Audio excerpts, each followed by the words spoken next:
Yeah. Hello, everybody. Welcome to Mentoring Professionals. This session is on service management, and I'd like to introduce Mark. Hi, everybody. I'm Mark Burgess, and I'm one of the mentoring professionals.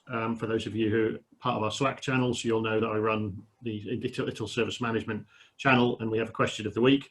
I parked that for a couple of weeks because I specifically wanted to cover mentoring professionals here and to cover service improvement in one of these sessions. So that's what this session's all about. I've got some slides, so I'll talk through those. I'll start sharing those now.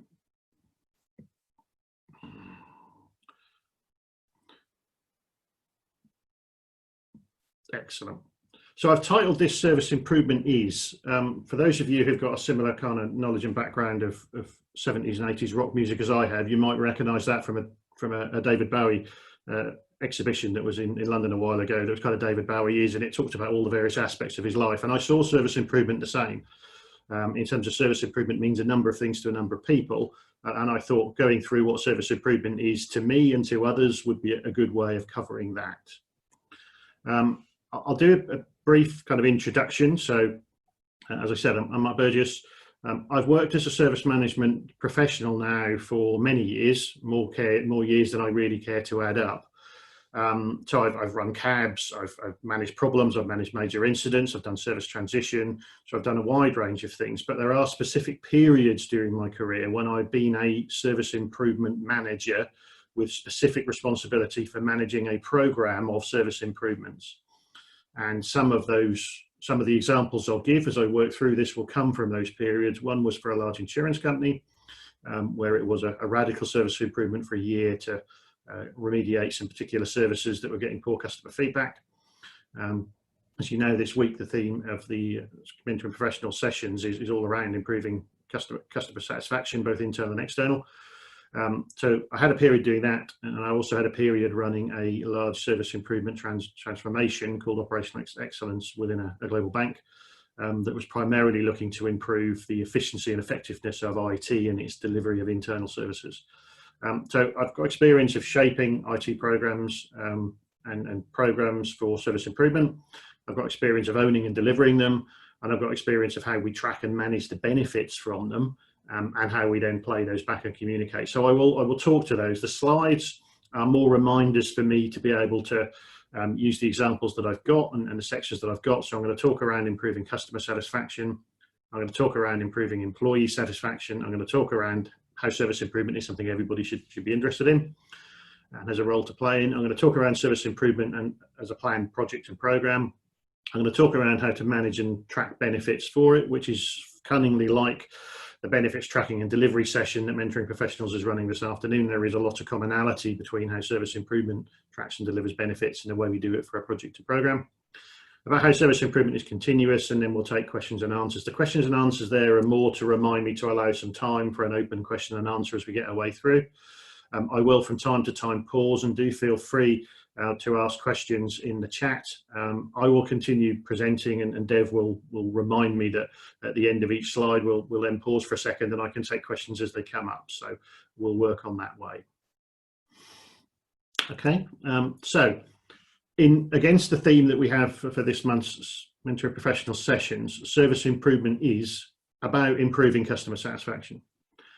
I use particular terms because different organizations use different terminology to describe various customers, the people that use their services and so on. What one person will call colleagues, another person will call users, another person will call consumers. So for the purposes of this, I talk about customers, whether they be internal customers, i.e. the primary point of contact for consuming a service from IT, or external customers for a service. Where an IT service is visible, say a website or an application, and something which is a consumer. And I say consumer because I've never really liked the term users. Colleagues, for me, doesn't really differentiate between the way HR manages things and IT manages things, but nonetheless, there are a significant number of IT services that are consumed by people that work in the organization, either permanently, temporarily, or by suppliers. And that's all part of helping the organization service its customers either directly or indirectly as part of a supporting business services or operations team. So I think for me, service improvement has to be customer and consumer focused. If you're not delivering an improvement that will ultimately help the business be more effective and help improve satisfaction to the customer, then I'm not entirely sure why we would do that improvement. I see service improvements being both reactive and proactive. So I see them looking at trends. Maybe a particular service has had a large number of incidents. Maybe we've had a series of problems hitting service level targets, where a particular service level target for, let's say, resolving calls on first line on the service desk or completing a particular service request hasn't really met its SLA. Then a service improvement for me, when an SLA isn't met, certainly on a consistently basis, you would have a service improvement in place to address that. And I see that as a natural part of a cycle of agreeing the SLA, of running a review with the customers and consumers, and then a service improvement to address feedback and issues that come from that. I also see service improvement, I think this is very important, as a proactive activity, which is looking at future trends, what demands are coming up from consumers and customers, and anticipating those. What risks there may be around a service, and you know, one of the things I've talked about in the Slack channel is around how we can manage availability and other processes, identify risks to service, and then look to remediate those. And I think that's a key part of managing service, particularly in regulated organisations and companies, where they do need to understand the risk to service and then look to take remediation actions either to reduce the impact of a risk or to address it completely. I also think service improvement needs to use facts and data. It needs to take a view in terms of what alerts have come in, what monitorings come in, what incidents have come in, how many people are using the service in terms of capacity and demand. There's a series of things that I think service improvement needs to take. But I think the key one for me is about making sure that we've got a clear view of what the customers and consumers of that service want. And I think if an organisation, and in particular the IT within an organisation, doesn't understand how its IT works for the business, what the outcomes that the business, both the individual departments, is working for, how those processes are underpinned and supported by those IT services, then I think that's a very good place to start. Certainly for me, I think trying to improve a service without understanding how the business needs it, how it relies on it, and how it underpins those outcomes, to me feels a little bit short-sighted. So I think understanding how a service is used through a customer journey, through a consumer journey, through feedback, I think service improvement would want to build that understanding, would want to seek some feedback around how a service is and what could be improved, and would then look to shape and manage addressing that feedback and questions that come in. So that's where I see that there's certainly some terms I've looked to use around a customer, both internally and externally, and then a consumer, primarily internally, of IT services that are used within an organisation. Dev, I'll pause at that point before I move on to the next. Are there any questions so far? Nishila is saying, it's more of a comment than a question. In my experience, service improvement is always seen as a low priority in companies Yes. because of budget constraints. What's your particular view on that, Mark? My view is it can be, and I wrote a LinkedIn article that's talked around how organizations can get so busy with reactive processes, about taking calls, about managing service requests, about managing incidents, that actually it's very hard to break out of that cycle and move into something more proactive, whether it be service improvement or proactive problem management or capacity management. It's easy to get into that cycle of kind of break, fix, break, fix, break, fix, where there's always more incidents than not. And I describe it as being a bit like banging your head against a brick wall. Eventually you realize that the wall isn't going to move and your head hurts. And you need to do something different. And I think service improvement, the organizations that I've seen that have made real progress here, have dedicated service improvement as a priority. So they've recognized that improving service to address customer satisfaction, service issues, and so on is a priority. And more importantly, they've also included a budget to manage that. Now, that budget might be freeing up people from their day-to-day responsibilities and taking a hit on those to actually manage service improvement. It might be bringing in additional funds, an additional resource to manage that. It could be nominating a service improvement manager and team, and that's something I've done in a couple of organizations. But none of that comes without either recognizing that you'll then have fewer people to manage the day-to-day service, but effectively service improvement is then an investment in reducing the number of issues and incidents that you have. So short term, if you were to take your existing resource pool and look to free up a couple of people to manage service improvement as a priority, sure, you're going to have fewer people to manage those incidents, those requests, those changes, and so on. But within a 3 to 6 month period, when the service improvements that they've identified have been delivered, it will reduce the workload and will be a net benefit. So I think there is some investment to be made there. And certainly the organisations that I've seen that have successfully prioritised and delivered service improvement have recognised the need to break the cycle and have a priority, some investment, some people, some money behind it to actually make service improvement happen. I guess that's the challenge, isn't it, Mark? In the sense that it's how do you make an organisation realise that service management is a key element that they need to focus on?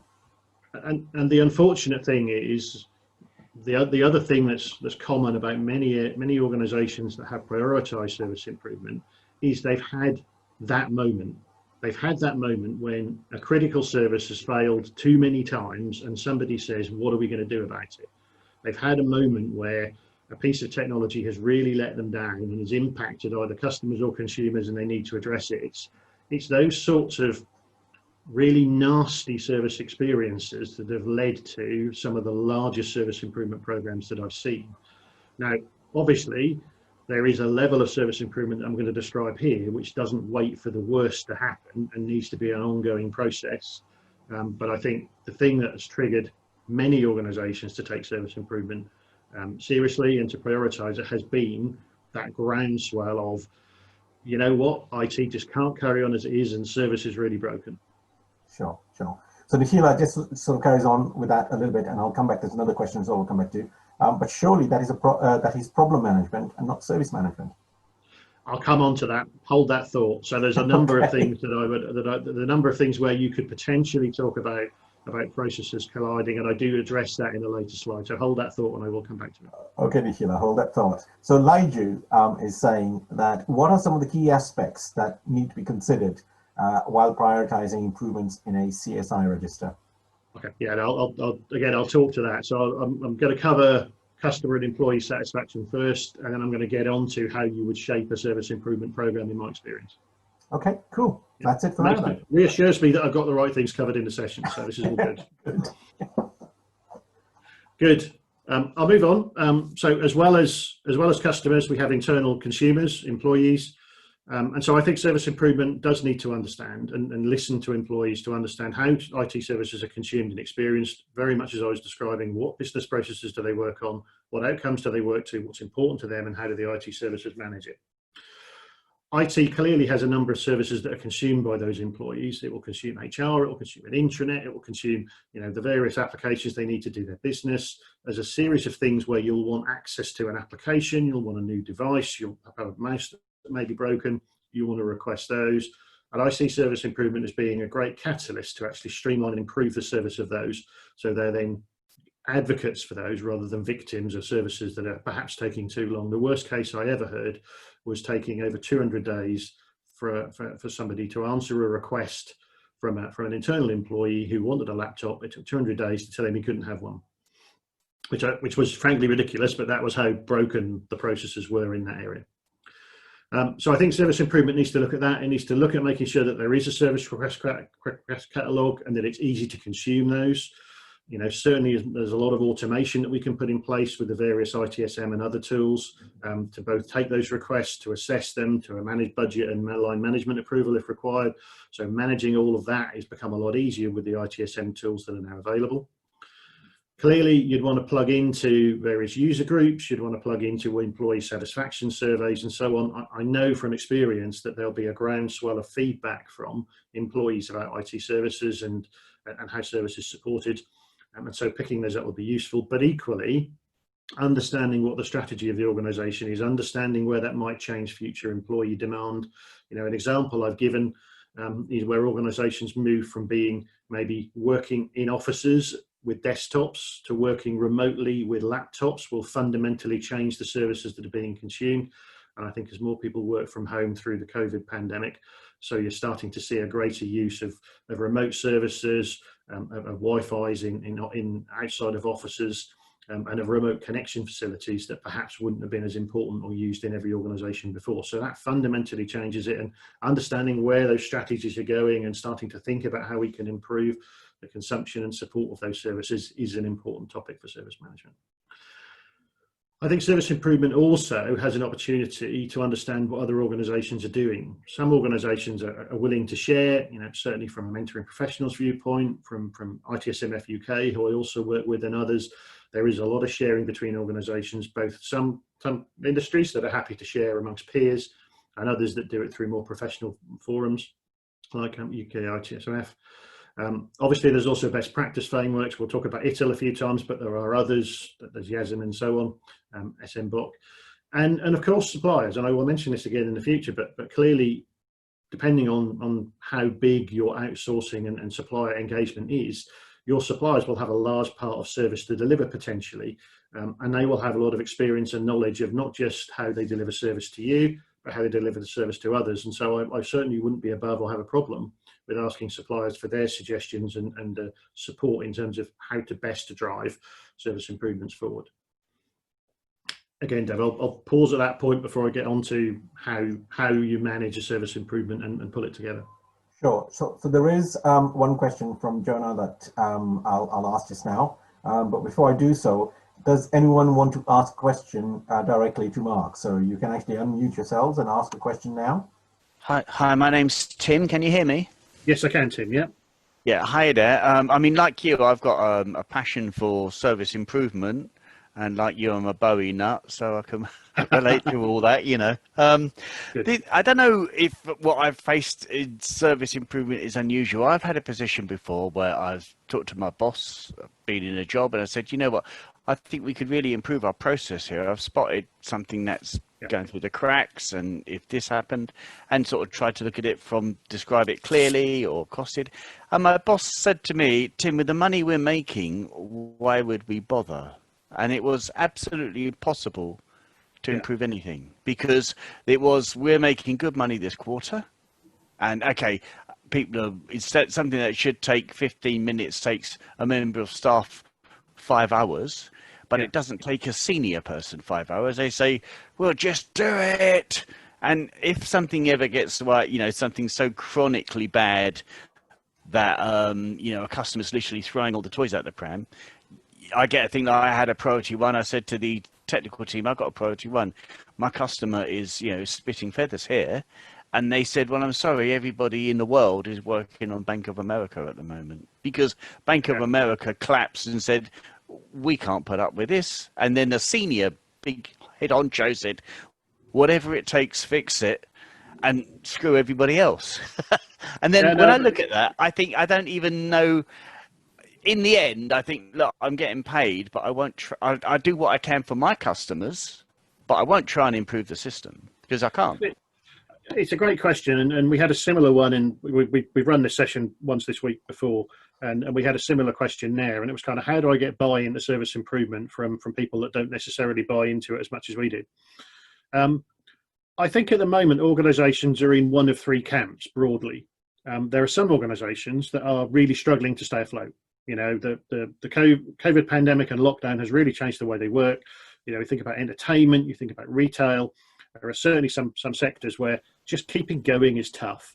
And so talking about improvement that's anything other than how are we going to save money and stay afloat just isn't going to get listened. And that's where you need to understand where the business is, I think, to understand how you're going to pitch these things. And I think at the moment, if I was trying to pitch service improvement to an organisation like that, it would only be about saving money, because that's really what they're looking to do. Yeah. If I was talking about an organisation that was growing and had unprecedented demand, and you can look at the online shopping, you can look at actually some of the UK supermarkets that have got unprecedented demand for home deliveries. Maybe those organisations are trying to run so fast that they, like it sounds your boss, didn't necessarily think, well, we're making good money, so why should we change?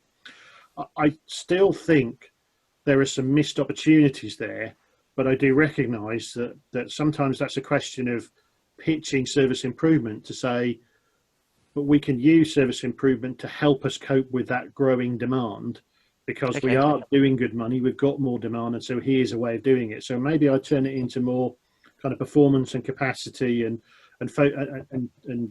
work it that way, rather than necessarily something that on the other end of the spectrum was all around cost. Yeah.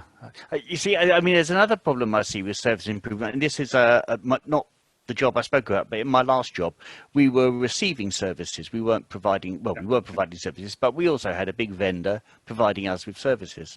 Now, what I would do with that big vendor, which I knew very well, there were massive, holes in the service they were providing. I wouldn't call it good, but at the same time as that, it was what it was. And so I would incrementally try to work with them to improve it.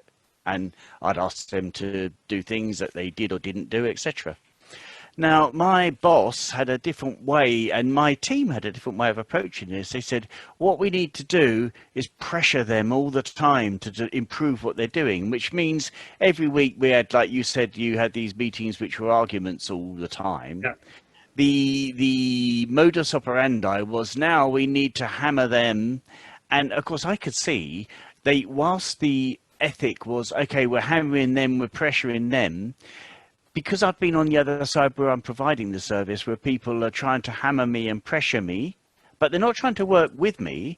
And in fact, what then happens is you get a management that don't actually want a service improvement because they see the benefit of their role as I'm pressurizing them.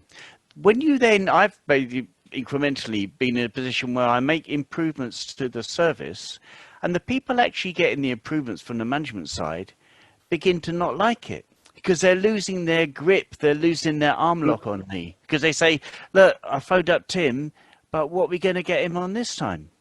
Yeah, no, exactly. And I've been here. Unfortunately, I have been in organisations. Oh, it's not just me then. No, okay. No, it's not just you.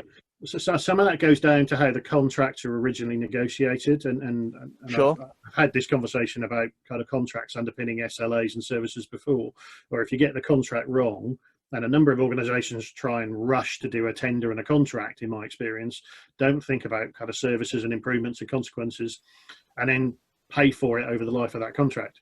It's very hard to then renegotiate unless you're prepared to put an awful lot of time and money in the pot. Sure.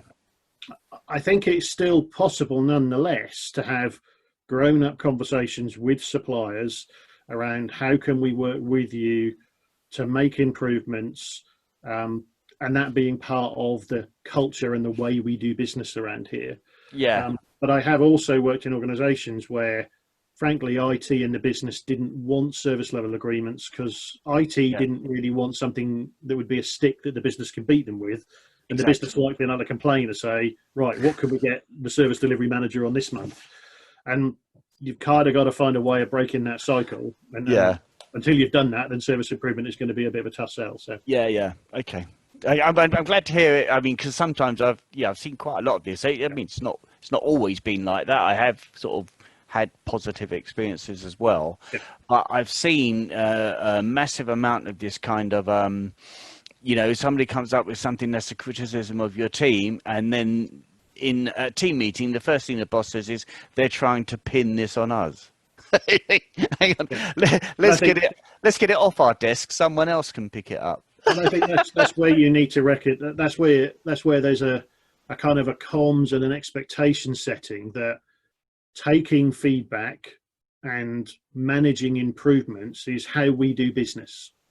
It's being open to that feedback, not taking it as criticism, being on the front foot in terms of improvement. And that really only comes from a conversation, not just bottom up, but also top down. And this was a similar topic and answer that I gave on the session earlier in the week, was I think unless you've got buy-in from senior levels within the organization, whether it be a senior leadership team within IT or a CIO and so on, to say, this is the way we should be doing things, then it can be difficult to make that work. But you also need to put the hard yards in to go speak to teams and speak to team leaders and understand where they are. And the periods when I've been a service improvement manager or director and so on and managed that, there's always been a kind of 2 or 3 presentations, and I'll take to a meeting of the senior leadership team to explain why service improvement was important, and that got buy-in to finish off a large service improvement plan we were doing.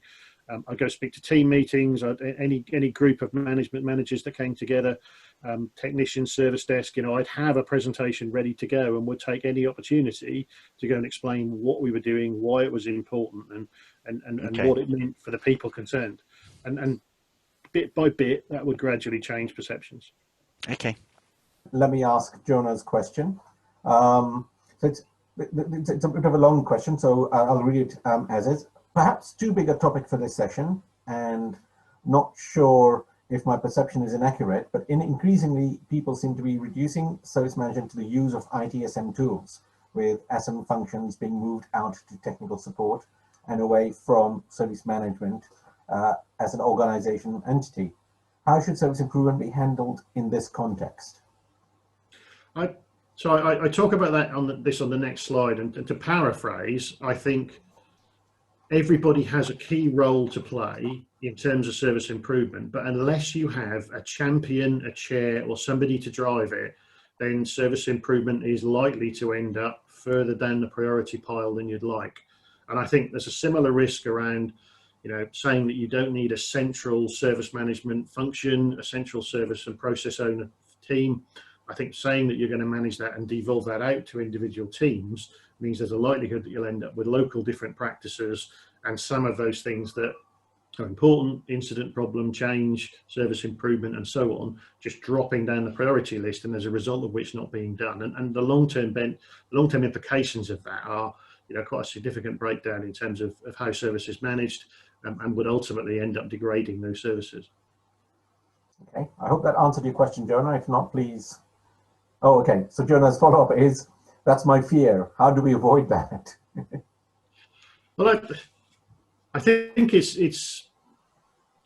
a question a number of organisations are going to be asking themselves. So I think as a result of the pandemic, what I'm seeing is organisations almost splitting into three categories. There are those that are just struggling to survive, and frankly, talking to them about how they manage service improvements is going to be a little bit around how they manage their bottom line, because they are just struggling to survive. There are certainly some industry sectors, hospitality, the music industry and so on, that would be really struggling, and as a result of which talking to them about grand service management plans is probably a little bit naive. There are others on the other extreme that are really, really thriving and have got a level of growth that they've probably never seen before. Zoom, that we're currently using services for, is a great example of that. You look at the increase in the use of these technologies, the use of online shopping and so on, that's gone through the roof. And so as a result of which, they would be receptive to a service improvement capability, particularly if it came to being able to manage increased demand that's coming through like you wouldn't believe. And then there are others that are kind of somewhere in the middle. They're coping, they're doing okay, they're probably having to adjust with people working from home or in different ways. They're almost certainly having to adjust with the various COVID restrictions if they are in offices or shops or retail presences and so on.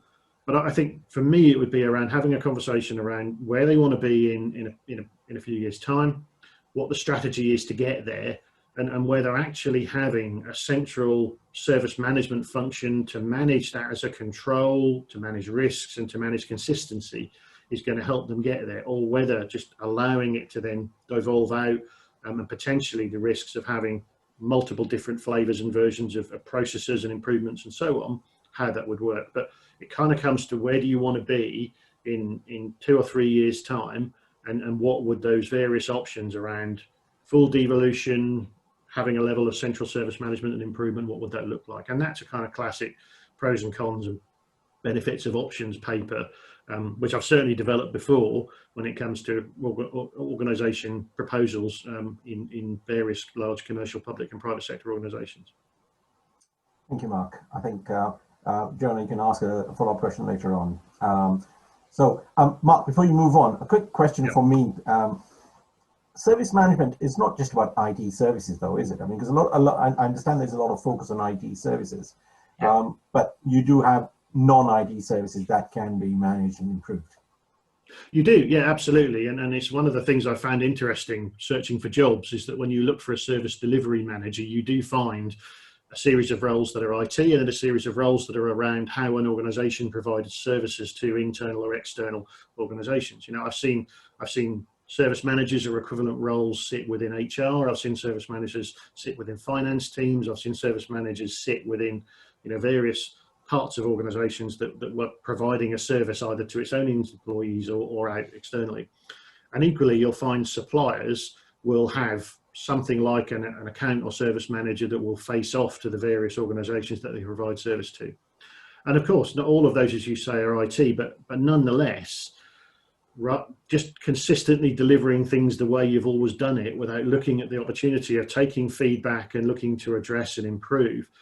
For me, I think the way we do business now has to factor in a percentage improvement in service on a year-on-year basis. And if you're not doing that, then you'll end up being uncompetitive as an organization, as a supplier, whether that be in IT or not. So I think service improvement is the way we do business now, and that organizations, particularly when they're procuring service, would expect a supplier to be continually improving their offering and offering more for the same or more for less over time. And without improvement, you can't do that. Great. Okay. I hear you. Thank you. Please carry on. Excellent. So I think we touched on this, so I'll skip over it relatively briefly. Who's involved in a service improvement plan? For me, it's everyone.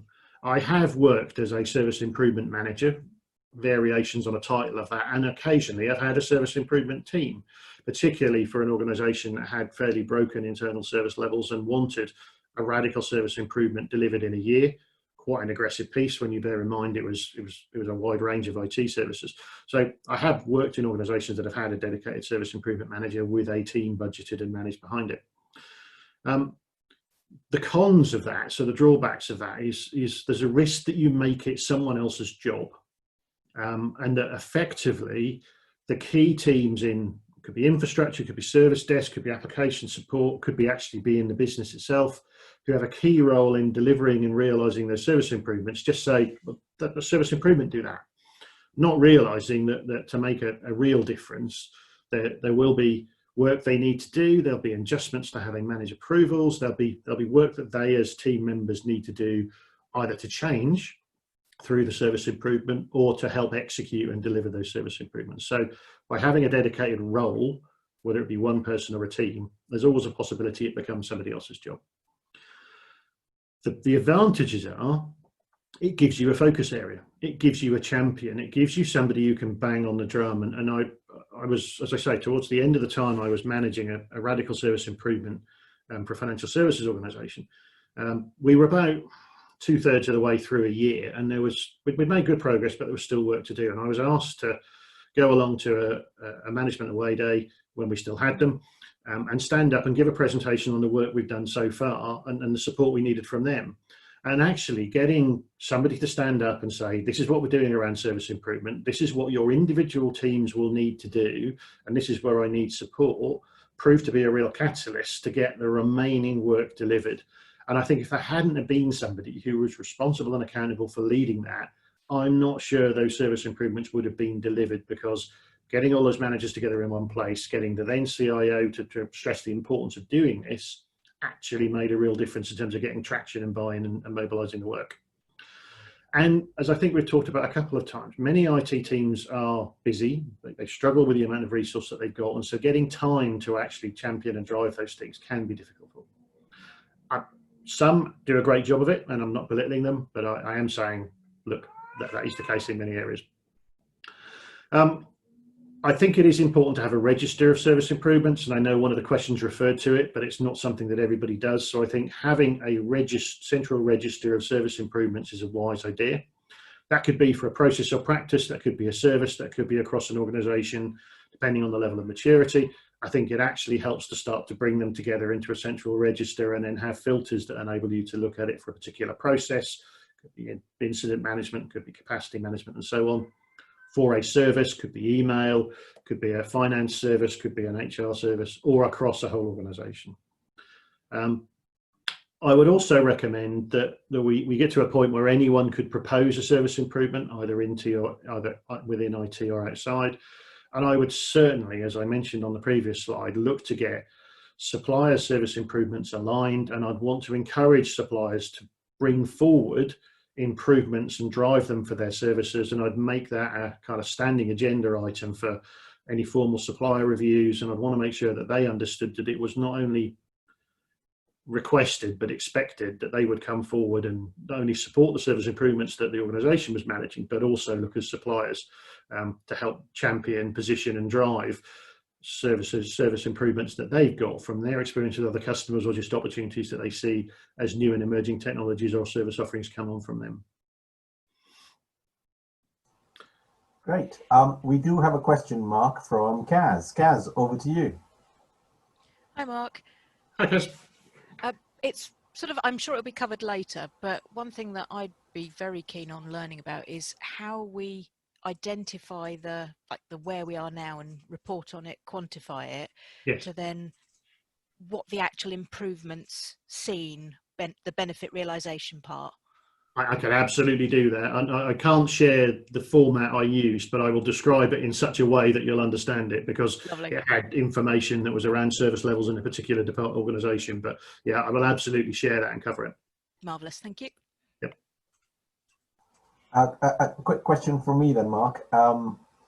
Surely your register of service improvements is what other people would call a suggestion box or an innovations register. It can be, yes. It absolutely can be. But to limit it to just that means the things that come from post-implementation reviews on change or suggestions from process owners and so on don't get covered. So a suggestion box, may or may not get picked up, but there are other things around the operation of IT where you would want to make sure that you picked those up and had them registered. And it's, for me, a service improvement register is not unlike a risk register. There is never a bad time to say, hold on, is that a potential risk and should we register it? It's the same for me with a service improvement. If something comes up in conversation, then having somewhere to log it before we all get busy and forget that we had that potential service improvement just gives you somewhere where you don't forget it.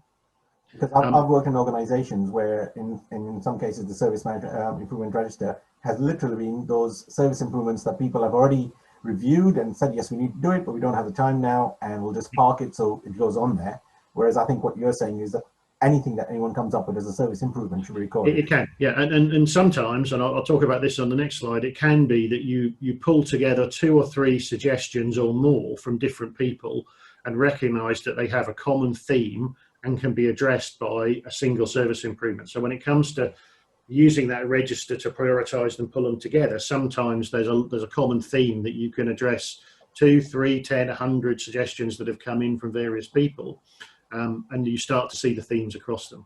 But I don't think anything's too small to put in there, and equally I don't think anything's too big either. Okay, good to know. Okay, I think that's it from a question perspective. Excellent, good. Service improvement, in my view, has to be planned, and there is real commonality. And I've spent time as a service improvement manager, as you can see, and I've spent time as a program manager managing various IT programs. And there is a lot more common ground between the two than most service management professionals or project and program management professionals would normally recognise. And I thought this when I was managing service improvements, and I thought, hold on a minute, what I'm doing here is I'm pulling together a scope from a list of potential service improvement items. I'm then identifying that into a plan as to how much I can get done within the time period I've got. I'm then reviewing and agreeing that with stakeholders, and I'm thinking about the resource and monetary budget I might need. And that to me feels like scoping a project and program. Having then gone on in some of my contract roles to actually then manage programs, I recognise that they are very similar, and that actually there's a lot of similarity around scoping a program, whether it be a SIP or an IT program to be delivered by an organisation, about agreeing that with stakeholders, about reaching a budget, and about how it's then put together as a plan. The difference for me is when it comes to thinking about benefits and how we might want to manage those, then I had a mantra that I would use in an organisation, which is if you have a current service level and want to get to a future service improvement level, whether it be through more demand for that service and maintaining that service level, or reducing the time it takes for a new joiner to start, or about reducing the number of major incidents and improving the availability of service, then without something to manage that in service improvement, you're never going to get from the current to the future. And so the service improvement plan is the bridge from that current level of service that you're delivering day on day, week on week, month on month, to that future level of service that you want to manage either with future demand, with a change in technology, or just as a result of having too many incidents or taking too long to deliver a laptop to somebody, for example. So I would recommend thinking, acting and managing it like a change program. So having somebody either as a full-time job or as a significant part of their role who is the program manager for that service improvement plan, that they would define and manage a plan, potentially with work streams. And when I've managed those large service improvement programs, they had 12, up to 12 work streams. Those work streams had milestones. There would be owners for those individual work streams and milestones. So it would start to look an awful lot like a large project plan with various milestones and dates that you would then manage and track against. You would make sure that as part of delivering that scope, you would have agreed that with stakeholders. You would make sure that you track progress with stakeholders, and the best way to do that is to hold, whether you call it a board or a steering group or whatever your organization's structure fits, then do that. Sometimes they become something that's better off to be managed separately as a separate board and governance meeting, and sometimes they align better to maybe a service review or a business review that sits. So I would always advocate trying to fit them into an existing meeting if you can, because we've all worked in organizations where your diary is back to back from early in the morning till late, and trying to cram in another meeting is really tough. So I'd always try and find a governance meeting that it would fit in, but if it won't, then certainly I'd recommend having a separate board that would focus specifically on service improvement and make sure that key stakeholders were comfortable with the progress that was being made and know what's expected of them and their teams.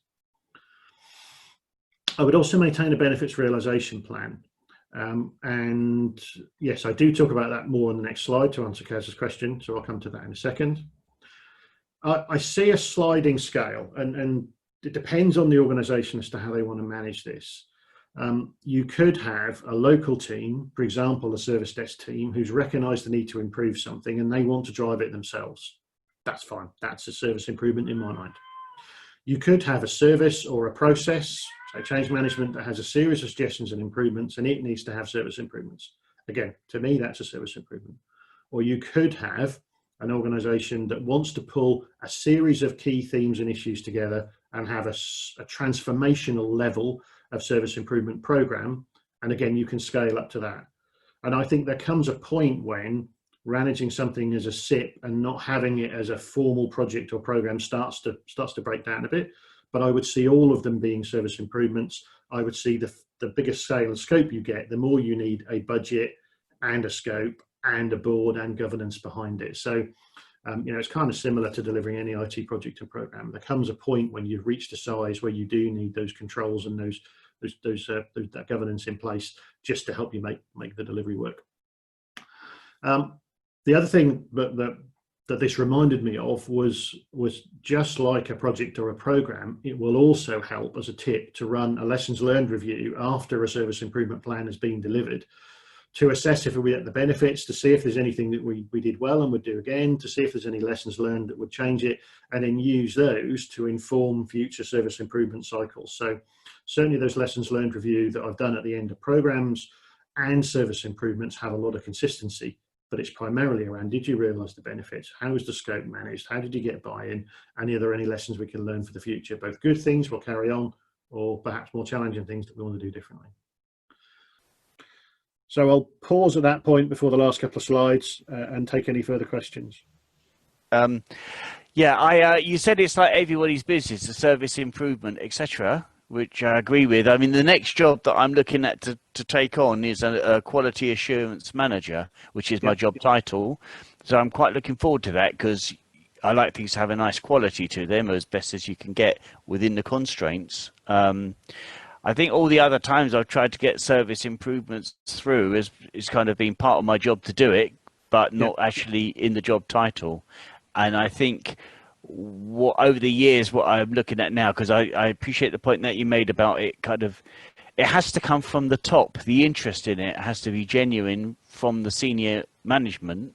Yeah. And if they don't back it, I think in future I would look at an organisation I'm in, and if I thought actually they don't really back it, I would just find a new job. Because yeah, some of the big companies I've worked for, I've looked at it, it would be like trying to, the way I describe it is like if I sent an email to Barbara Streisand to ask her to change her hairstyle, please. I wouldn't think, if I persist, I can do it. You can't do it. And that's what I found a lot of.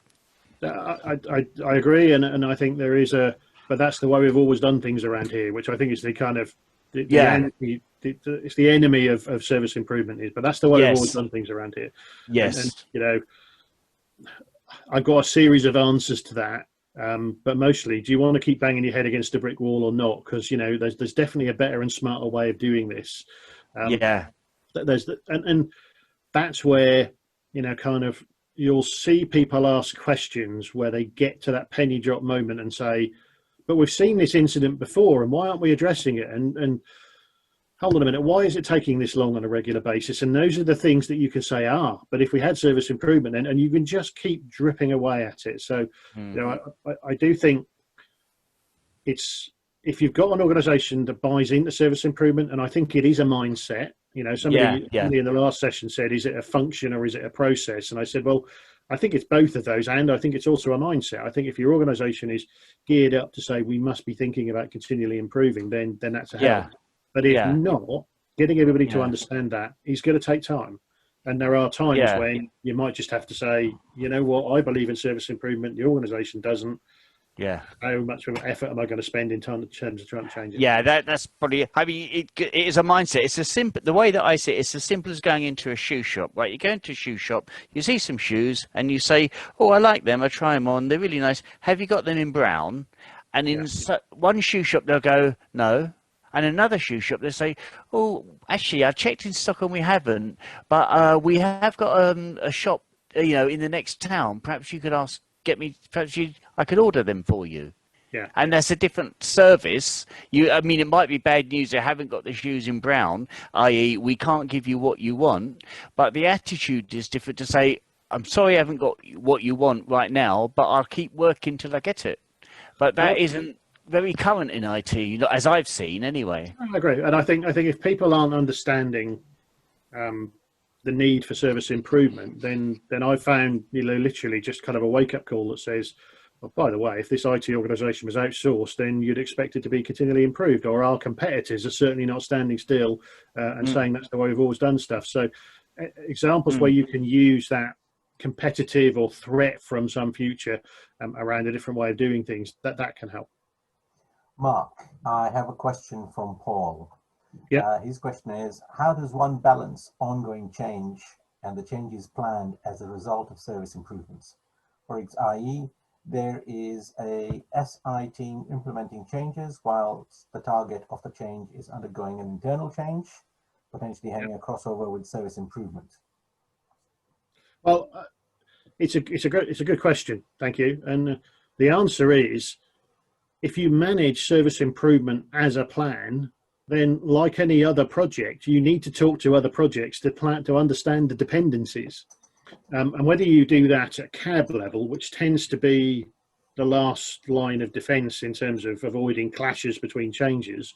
So I would recommend that, you know, and certainly one of the things I did as a service improvement manager in a couple of organizations was I didn't just go talk to the operations team. I spoke to the portfolio manager, I spoke to the other project and program managers, said, this is what I'm planning to do and this is how I'm planning to do it. I made sure the operational teams were aware, so I knew what their patching cycle was, I knew what they were looking to do in terms of replacing old kit and so on. And so making sure you understand where the changes you're proposing sit within that broader portfolio of change, and pulling out any potential conflicts or dependencies or assumptions between them early is worth doing.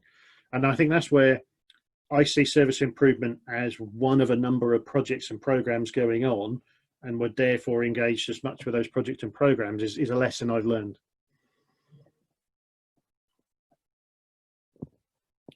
The other thing that will help me. Sorry. Yeah. The other thing that will help, and I'll talk about it around benefits on the next slide, is actually knowing what you're going to deliver and when. And I think the sooner you've got that, and your communications and your advertising and your sharing that with a broader set of audiences, the sooner people know what you're planning to do and when you're planning to do it, the less likely you are to have a surprise. Indeed. So Paul, I hope that helped, and if you want to expand on that a little bit more, then please do so. So sometimes a service improvement plan is fairly simple. You want to reduce the number of incidents and on a particular service, and you've got something that's really focused, and you want to get to a particular target. In other cases, you may have a wide range of service improvements as part of a more transformational style service improvement program. And for me, it's about understanding what the history looks like. Remember earlier on, I said you want to understand the data. So you want to know, what did this month look like? What did last month look like? What was the service doing a year ago? So having good data on the key service KPIs, the amount of transactions that we're going through, the typical response times, say, maybe the number of incidents, the number of service requests, the amount of time it's taken, service improvements that will give you a series of KPIs and data around how that service is performing. So getting a view of that. And then thinking about what the future level of service needs to be, and thinking about when the benefits of those service improvements would deliver. And just like any project or program, they could be a big bang, one hit. We will significantly reduce the number of incidents when we deliver this one thing. Or it could be that there are 3 or 4 drops on a more regular basis in a more agile style that will start to deliver benefits in stages and improve service. And what I have done is had a rolling view of historical service and future performance, and interestingly started to predict what future service levels would look like based on historical data, and then laying on top of that what the benefits of the service improvement plan would look like to improve service. So that could be reducing the number of incidents, that could be in reducing the amount of time it takes to meet a service request, like delivering a laptop. That could be around improving the efficiency of a change process, so CAB is more effective. Depending on whatever that is, having historical data and then predicting forward what the future will look like based on that trend, and in the uplift that will come to the service from those service improvements, gives you something tangible to manage from. And every month you can take a look at that and say, okay, are we getting there? Have we delivered it? But having something that's more specific around when you will deliver that and what those service levels will look like gives you a really tangible benefits realization plan, and actually keeps your service improvement plan honest in terms of what benefits you're going to get. And then when you start to see them, are you getting the benefit you expected? And if not, what does that tell you around the service improvement and its effectiveness? That, for me, tends to work quite well as a kind of monthly cycle, mostly because most service improvement, service KPIs are delivered and reported on a monthly basis in my experience. Obviously, if it's more regular than that, then great. But having that sort of review that says on a monthly basis, what does the current month's performance look like? What is the expectations in terms of the service improvement plan looks like? And do we have to adjust what those future benefits look like in terms of future service targets? But I would certainly look to make sure that we had a clear view of what the benefits would look like, of what the measurement would look like, and how those predictions are going to look like in terms of those measures. For me, that would be a key part of tracking those benefits and realizing them. I have used the ITIL technique of, okay, where are we now? Where do we want to be? How will we get there? And how do we know we've arrived? So how are we going to measure it? And that was a fairly basic technique that was taught in ITIL V3 and before. And it sounds really documented common sense, because that's primarily what ITIL and most of the other frameworks are. But there's been more than once when, either as a service manager or a service improvement manager, or as a project manager and program manager, I've said, okay, where are we now? What's working and what's not? Where do we want to be in terms of service level and improvement and performance and so on? What are the steps we need to get from that starting point to that end point? And then what measures are we going to have that we know we get there? And if you've got that, then predicting those future service levels and tracking those benefits becomes an awful lot easier. So I think that's a good example of where there are some great service improvement techniques. And I mention ITIL because ITIL is the thing that I've been trained and qualified and have used successfully. There are other service management frameworks, and I'm not belittling those at all. But ITIL v3 and ITIL 4 has some great techniques. So my recommendation is use them. Make the most of them. They are pulled together by service management professionals who know what works and what doesn't. So absolutely take advantage of them. There is also common ground here.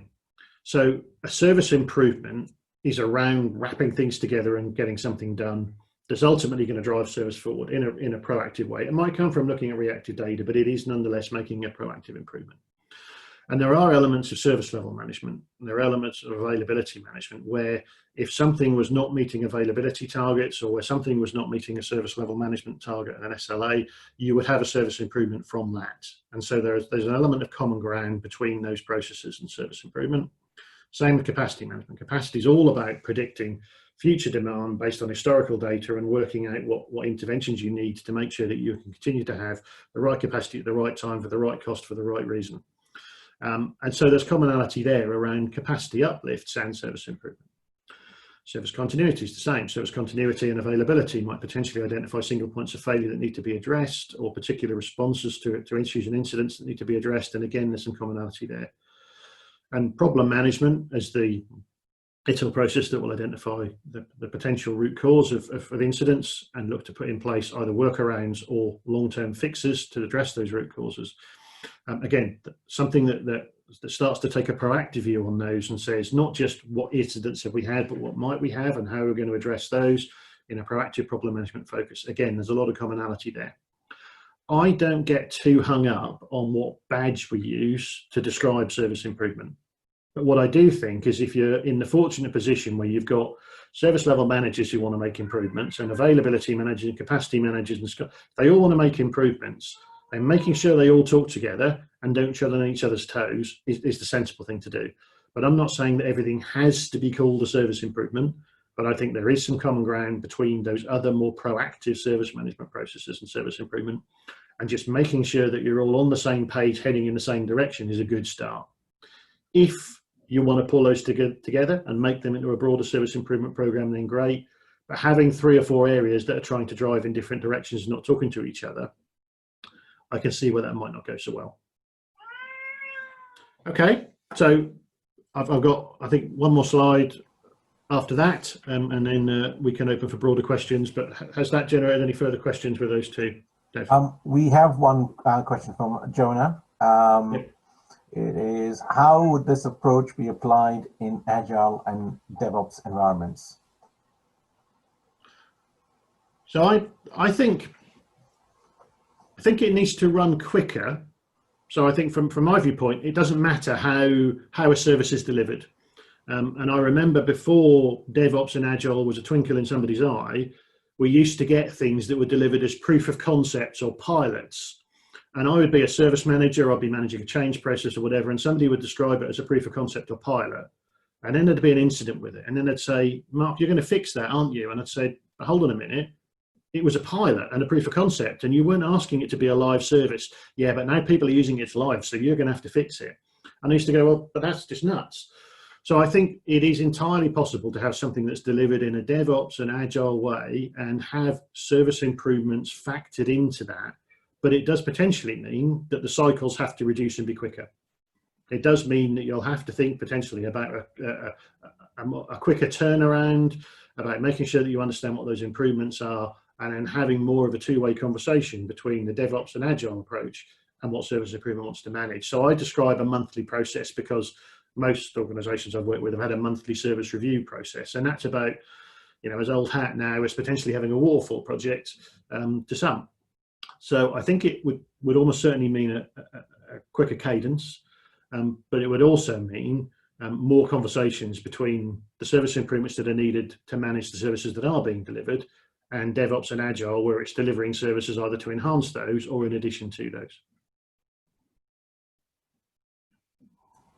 Okay, thanks for that. And does anyone else have any particular questions that they would like to ask themselves? Otherwise, Mark, I think you can move on. Kind of hoping I answered Kaz's question, and if not, Kaz, feel free to reach out to me afterwards because I got some specific examples of what that tracking spreadsheet would look like. I just can't share them in this presentation. So. And similarly, Nishila, did Mark answer your question that you asked at the beginning? Hopefully he did. Just to remind you, Mark, Mishela's question, in fact, it was probably a follow-up question, is she's not clear in the difference between PM and SIP.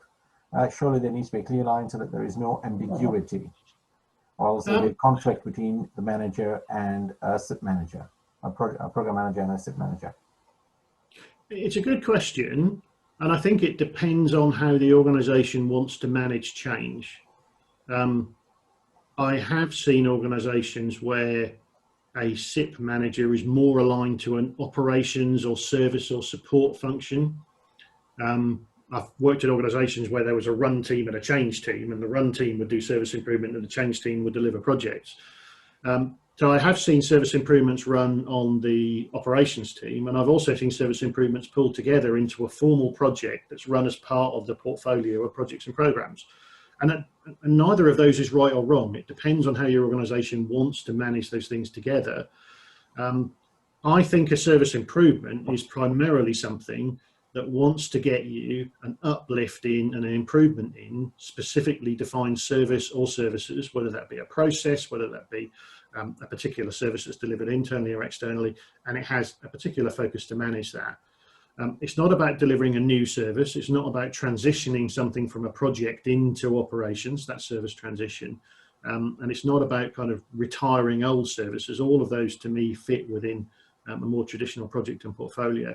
But it is around uplifting one or more services and making sure that you're clear on what that looks like. Now, as I said, and I think you picked up from my previous coverage on other slides, I do think where you've got a large service improvement and program, whether it's managed as part of the portfolio or not, you need to work as if it is.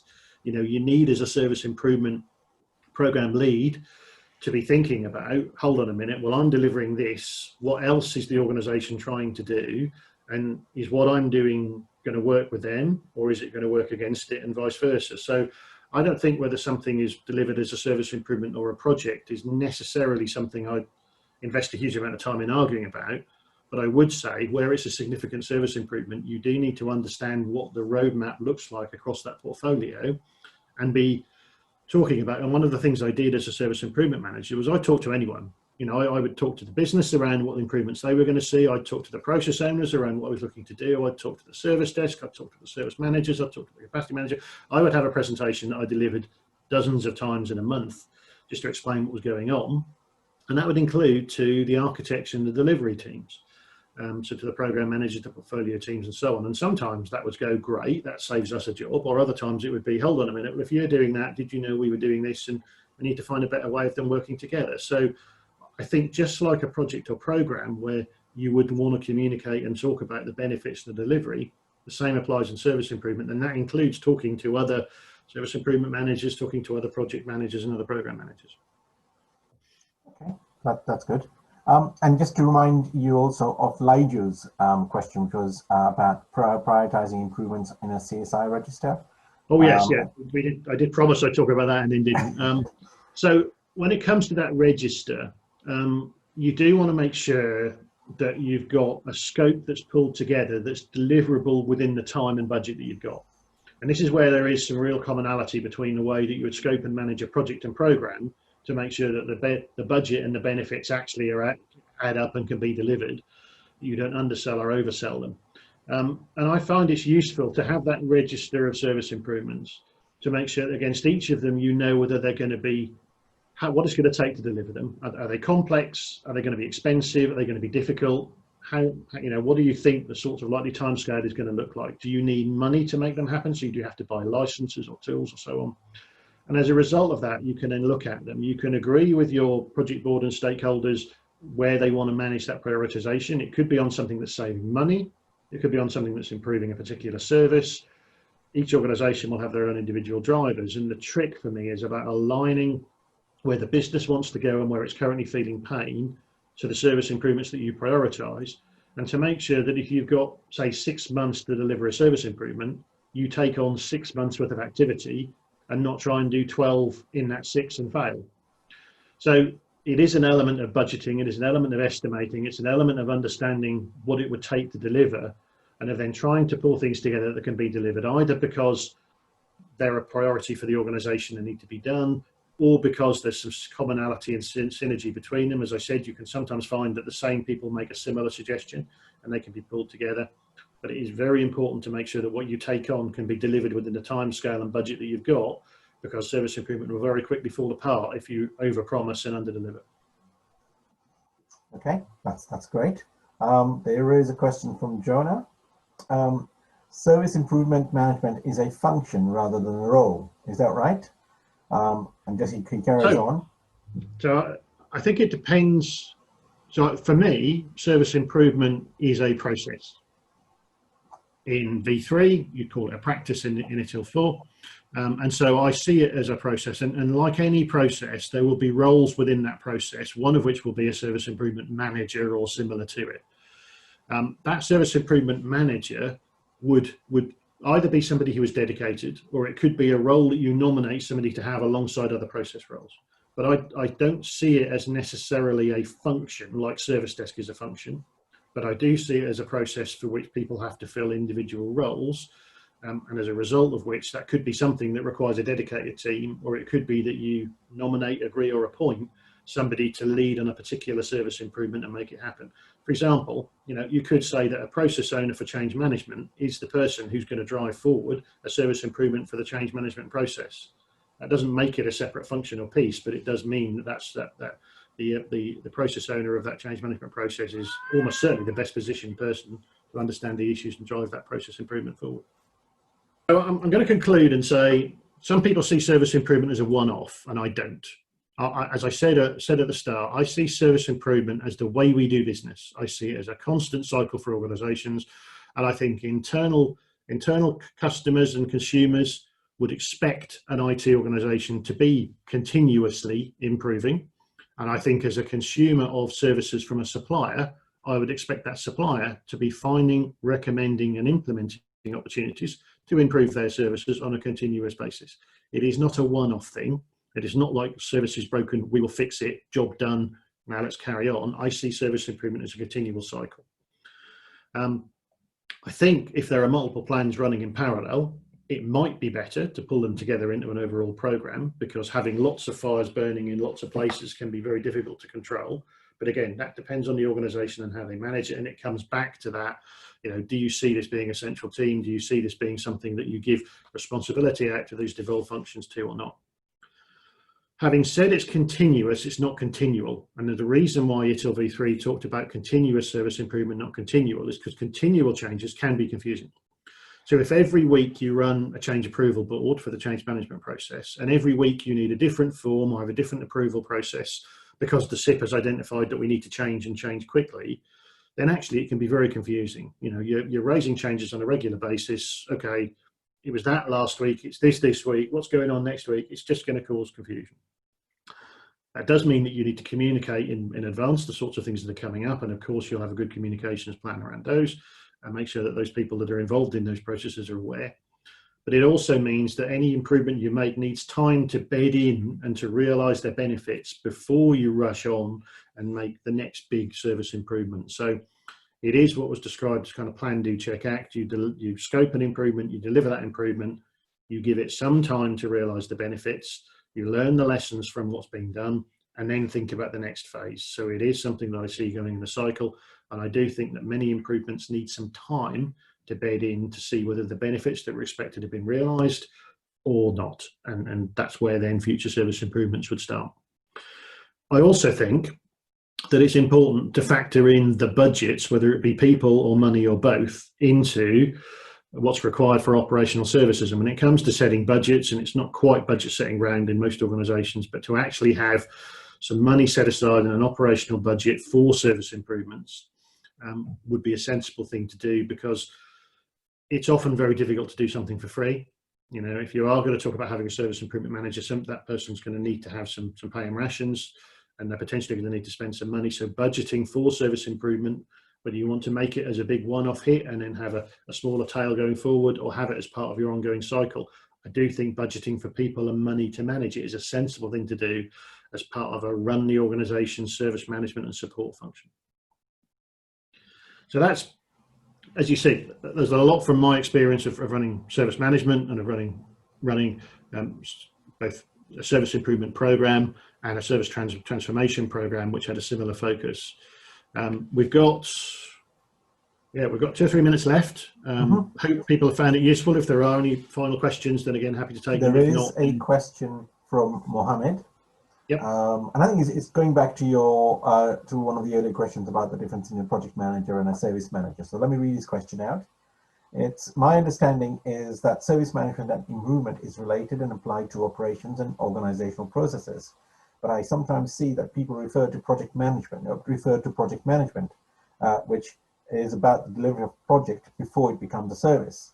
My question is, what is the role of the project manager in organizational service improvement? I think that the service improvement manager that I've described, the champion and the person driving that service improvement, what acts as the project manager for that service improvement. So that can either be a service improvement professional who understands the need to do improvement and has got good discipline around how they would manage something, or it can be a project manager seconded in and funded in as part of that piece of work. So I don't see as much difference between a service improvement manager who's managing, planning and driving that and a project manager. The difference is that I think sometimes service improvement is managed from within operational teams that don't tend to have project management disciplines, and actually then looking to pull somebody in from the project side can sometimes be difficult. And this depends on organizational structure. But for me, I think the service improvement manager, as I describe it, is as much of a project manager as somebody delivering a more traditional project. Okay. That's fine. Question from Kelly.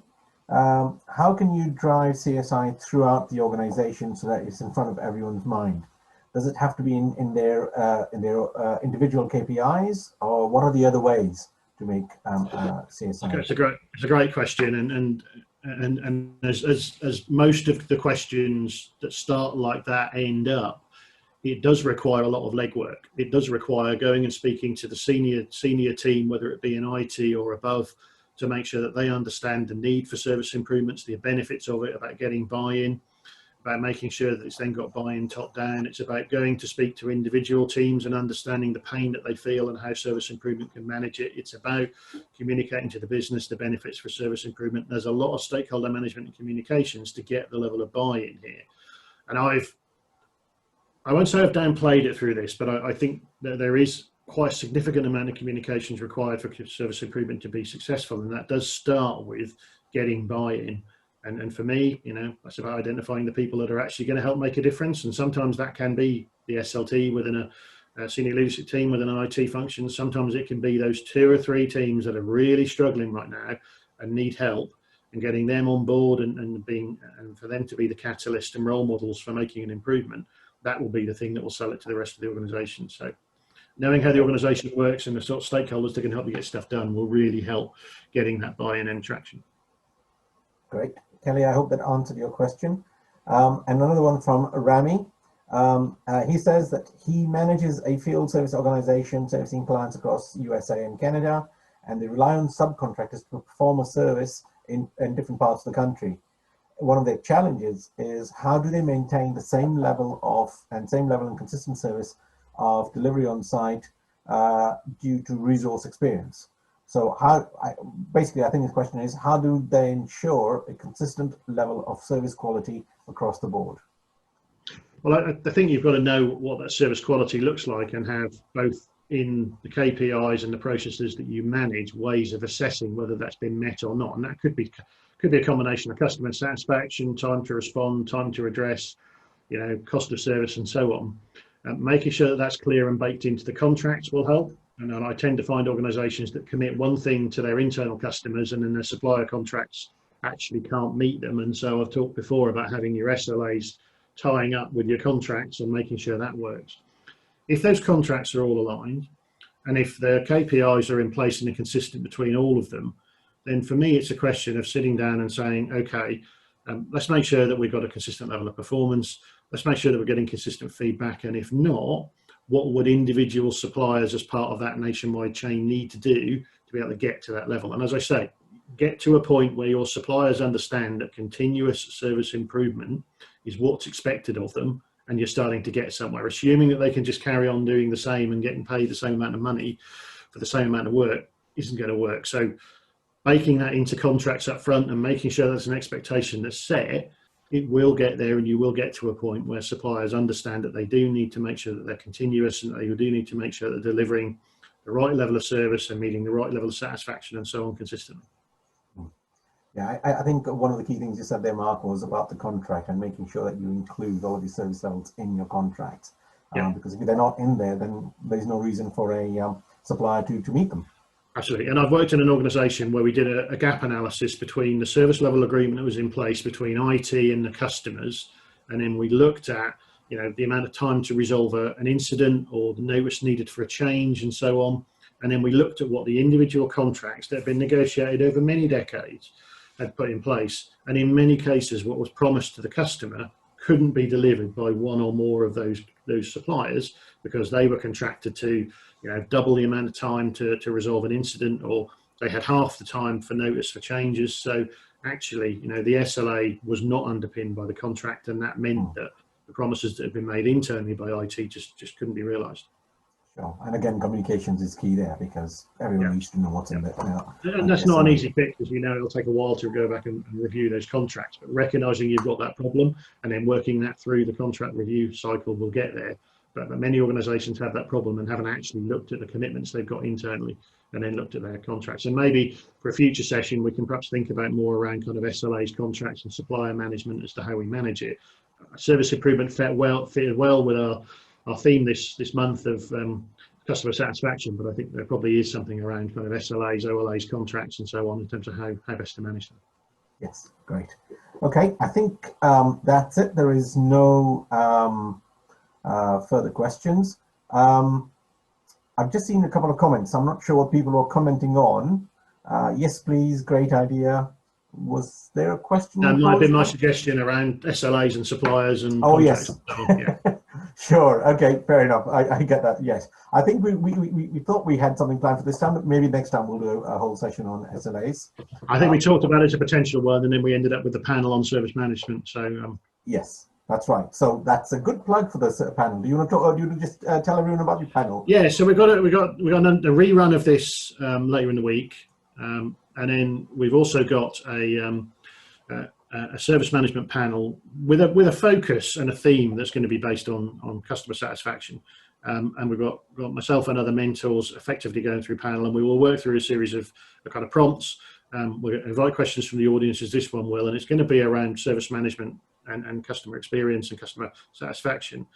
That's coming up on Thursday. The invite's through the same Calendly link that you booked this for. But again, it's going to be me and some of the other service management professionals from mentoring professionals, just answering questions on a broader range of service management topics than in this case, just service improvement. And I say just service improvement because, as you now see, I see it as a much bigger piece than perhaps some people would say. Sure. And it might include some bits on SLAs, mightn't it? It might well, yeah. I might well have already included something on SLAs on there. So fair enough. That's great. That's great. Thank you all for attending. I hope you had a great session, and we look forward to seeing you at future sessions. Goodbye. All right. Excellent. Thanks, Deb. Thanks, everybody.